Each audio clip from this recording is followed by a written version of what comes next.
Pernah nggak sih Anda lihat saham yang harganya anjlok terus bingung ini harus diapain ya? Nah, hari ini anggap saja saya ini mentor investasi Anda. Kita bakal bedah bareng-bareng kasus nyata dari PT Manggung Polah Raya Tbk atau MENG, biar Anda punya kerangka berpikir yang pas buat menganalisis saham yang lagi di ujung tanduk. Yuk, kita mulai? Oke, ini dia peta jalan kita. Ada 6 langkah simpel buat membedah Meng dari kulit sampai ke dalam-dalamnya. Kita bakal mulai dari kenalan sama masalahnya, terus kita masuk ke ruang mesin keuangannya, intip rencana masa depannya, lihat juga cuaca di industrinya, dan yang terakhir, kita timbang semua risiko dan potensinya. Tujuannya, supaya Anda bisa bikin keputusan yang cerdas. Pertama-tama, kita kenalan dulu sama pasien kita ini. Mang, ini perusahaan konstruksi yang baru aja IPO di Januari 2024. Nah, karena dia ada di papan akselerasi, itu loh papan buat perusahaan rintisan yang asetnya lebih kecil, ya risikonya emang lebih gede. Dan bener aja, perjalanannya dari awal itu nggak mulus. Coba ingat angka ini, Rp94. Ini adalah harga paling tinggi yang pernah dicapai saham ini. Buat investor yang masuk di awal, ini tuh puncaknya optimisme ya kan? Puncak harapan kalau masa depan perusahaan ini bakal cerah banget. Tapi, seperti yang sering terjadi di pasar saham, Realitanya beda cerita. Per April 2026, harganya longsor sampai ke Rp38. Ini anjlok lebih dari setengahnya loh. Jelas ini bikin setiap investor yang pegang sahamnya jadi garuk-garuk kepala dan nanya, ini sebenarnya ada apa sih? Grafik harga itu cuma menceritakan sebagian kecil dari ceritanya. Nah, tugas kita sebagai investor yang pinter itu adalah membongkar apa yang ada di baliknya, yaitu kesehatan fundamental perusahaannya. Yuk, kita buka kap mesinnya sekarang. nah, sekarang kita masuk ke bagian paling penting, laporan keuangan. Ingat, angka itu nggak pernah bohong. Coba kita lihat apa aja yang bisa kita temui dari laporan tahun 2025. Yuk kita jadi detektif keuangan sebentar. Oke, yang pertama langsung kelihatan nih, pendapatannya turun tajam banget, anjlok hampir 45%. Wow, ini tuh sinyal lampu merah yang jelas banget, yang nunjukin kalau perusahaan lagi ada masalah besar buat dapetin atau ngerjain proyek konstruksi. Dan penurunan pendapatan itu baru awalnya loh. Lihat deh dampaknya ke laba bersih. Perusahaan ini jungkir balik 180 derajat. Dari yang tadinya masih untung, walaupun tipis, di 2024 sekarang malah rugi besar sampai hampir 12 miliar di 2025.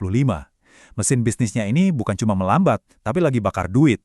Nah, ini nih yang bahaya banget, namanya resiko likuiditas. Coba bayangin, kas atau uang tunai mereka cuma sekitar 700 jutaan, tapi utang jangka pendek yang harus segera dibayar itu lebih dari 30 miliar. Ini kayak duit di dompet tinggal dikit, tapi tagihan kartu kredit yang jatuh tempo udah numpuk. Gawat kan? Dan kalau kita lihat rasio-rasio kuncinya, gambaran besarnya jadi makin jelas, semuanya negatif. Artinya apa? Gampangnya gini, setiap duit, setiap aset, dan setiap modal yang ditanam di perusahaan ini bukannya jadi untung, malah nilainya berkurang. Ini lampu merah besar yang serius. Oke, masalahnya udah jelas ya. Pertanyaan berikutnya, terus solusinya apa? Apa manajemennya cuma diam aja? Coba kita lihat, apa sih rencana mereka buat keluar dari situasi sulit ini? Ternyata, manajemen punya rencana. Mereka sadar gak bisa terus-terusan bergantung sama bisnis yang sekarang. Jadi, mereka berencana buat banting setir, ekspansi ke lahan bisnis baru buat cari sumber pemasukan yang segar. Ini langkah yang cukup berani loh. Dan kelihatannya mereka serius. Rencananya itu mau merambah ke banyak sektor, mulai dari gedung perkantoran, perumahan, sampai ke proyek infrastruktur kayak irigasi. Intinya, mereka mau menebar jaring lebih lebar. Pertanyaannya, mereka punya modal nggak buat ngejalanin ini semua? Rencana dari dalam perusahaan itu penting, tapi kan nggak ada perusahaan yang hidup sendiri. Sekarang, yuk kita zoom out. Gimana sih kondisi industri konstruksi secara umum? Ada nggak sih angin dari luar yang bisa bantu kapal Mang ini jalan lagi? Dan ternyata ada kabar baik. Industri konstruksi diproyeksikan bakal tumbuh positif di tahun 2026.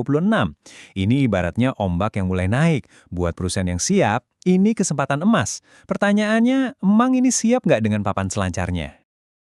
Ada tren lain yang menarik juga loh. Fokus pembangunan sekarang itu bukan cuma ke proyek-proyek raksasa, tapi juga ke optimalisasi dan pemeliharaan. Ini kan membuka pasar baru buat proyek-proyek yang lebih spesifik, jenis proyek yang mungkin lebih gampang dijangkau sama pemain kecil kayak MENG. Tiba-tiba rencana ekspansi mereka tadi jadi kedengaran lebih masuk akal kan? Nah, sampai di sini tugas kita adalah menyatukan semua potongan puzzle ini. Kita harus timbang-timbang nih antara masalah internal perusahaan yang tadi kita lihat dengan peluang dari industrinya yang ternyata lagi membaik. Jadi, inilah dilemanya. Di satu sisi timbangan, kita punya risiko yang gede banget. Keuangan lagi berdarah-darah, kas mepet, dan rencana ekspansi yang belum terbukti berhasil. Tapi di sisi lain, ada juga potensinya. Rencana ekspansi yang terdengar menjanjikan, industri yang lagi mendukung, dan harga saham yang udah terlanjur murah. Keputusan Anda sangat bergantung pada sisi mana yang menurut Anda lebih berat. Tujuan saya di sini bukan buat ngasih tahu beli atau jual, bukan sama sekali. Tujuan saya adalah buat ngasih Anda kacamata yang benar, buat melihat sebuah masalah, supaya Anda bisa nanya pertanyaan yang tepat sebelum mempertaruhkan uang Anda. Jadi semua analisis kita dari tadi itu, ujung-ujungnya cuma ke satu pertanyaan krusial ini. Dengan kondisi fundamental yang rapuh, apa Mang sanggup menunggangi gelombang pemulihan industrinya? Atau jangan-jangan mereka malah bakal tenggelam karena beban masalah internalnya sendiri? Jawaban Anda buat pertanyaan itu, itulah yang bakal jadi kunci keputusan investasi Anda. Coba direnungkan baik-baik.